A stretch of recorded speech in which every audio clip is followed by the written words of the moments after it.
चलिए जानते हैं गणेश जी का पूरा शरीर क्या क्या दर्शाता है, क्या क्या चीज़ें हम उनसे सीख सकते हैं। गणेश जी का बड़ा सा सर हमें बताता है पूरे विजडम के साथ रहना चाहिए। गणेश जी के बड़े बड़े कान हमें बताते हैं सुनो ज़्यादा, और छोटा मुंह बताता है बोलो कम। उनकी लंबी सी सूंड बताती है कि सॉफ्ट भी रहो, कोमल भी रहो और ताकतवर भी।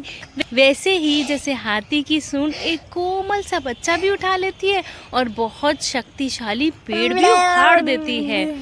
फिर हमें गणेश जी के हाथ में जो रस्सी होती है वो बताती है डिसिप्लिन में रहो। डिसिप्लिन, हाँ, हमें अनुशासन में रहना चाहिए। किस चीज़ का अनुशासन? ठीक मात्रा में खाने का, ठीक मात्रा में सोने का, ठीक मात्रा में काम करने का। ज़्यादा हार्ड वर्क भी अच्छा नहीं, ज़्यादा सोना भी अच्छा नहीं। तो इसीलिए नियंत्रण में रहो, डिसिप्लिन में रहो। गणेश जी का बड़ा सा पेट हमें बताता है जीवन में अच्छी और बुरी दोनों चीज़ आती रहेंगी। हमें दोनों चीज़ अच्छे से पहचानी है। अच्छा वक्त भी आएगा, गलत वक्त भी आएगा, हमें उन दोनों को स्वीकार करना है। अच्छे बुरे लोग भी मिलेंगे, बुरे लोग भी मिलेंगे, हमें दोनों तरह के लोगों को स्वीकार करते हुए आगे बढ़ना है। गणेश जी की जो पैर की पोजीशन है ना, हमें बताती है, देखिए एक पैर उनका होता है ज़मीन पर और दूसरा पैर होता है उनका थोड़ा तिरछा, थोड़ा सा उठा हुआ।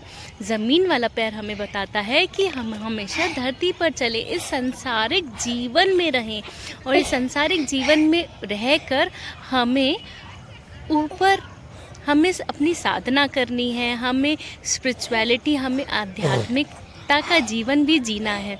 तो वो जो टेढ़ा वाला पैर है, थोड़ा उठा हुआ पैर हमें बताता है कि इस संसार में रहकर हमें आध्यात्मिक प्रगति करते रहना चाहिए। अब आगे बढ़ते हैं गणेश जी के दांत के ऊपर। हम गणेश जी को एक दंत कहते हैं। एक दंत मतलब अब हम उससे क्या सीख सकते हैं कि हम सभी एक हैं। अच्छा मनुष्य, बुरा मनुष्य, सुंदर मनुष्य, असुंदर मनुष्य, हिंदू, मुस्लिम, ये विभिन्नता कहाँ से आई? ये तो हमने बनाई है। जो ईश्वर की सृष्टि है उन्होंने कोई भेदभाव नहीं किया। नदी सभी को पानी देती है, जल सभी के पास उपलब्ध है, चाहे वो पतला हो, चाहे वो मोटा हो, चाहे वो काला हो, चाहे वो गोरा है। सूरज सभी को रोशनी देता है। तो हम सब एक हैं आत्मा की दृष्टि से। तो हम अध्यात्म की तरफ चले, सब एकता में रहें।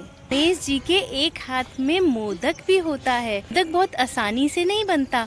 इसका ये प्रतीक है धैर्य का, श्रम का, आराम से जो चीज़ हम निरंतर करते रहें, एक कांस्टेंट एफर्ट का और अलर्टनेस का। क्योंकि मोदक अगर गिर जाए तो वो खराब हो जाएगा, खाने लायक नहीं रहेगा। वो अपने हाथ में पकड़े रखते हैं। मोदक गणेश जी को अच्छा लगता है, पर वो कभी खाते हुए नहीं दिखाते, हमेशा हाथ में रखते हुए दिखाते हैं।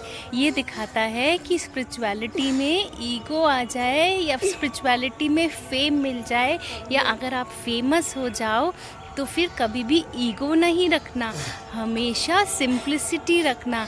उस ईगो को एक्सेप्ट नहीं करना, हमेशा उसको दूर रखना, उसको खाना नहीं, उसको ग्रहण नहीं करना। जो हमारा घमंड होता है, अगर हमने उसे ग्रहण कर लिया तो हमारा खुद कितना भी हम गुणवान हैं, कितने भी हम समृद्ध हैं, कितने भी हम फेमस हैं, उस चीज़ का कोई फ़ायदा नहीं होता। तो वो मोदक हमें ये 3 चीज़ सिखाता है।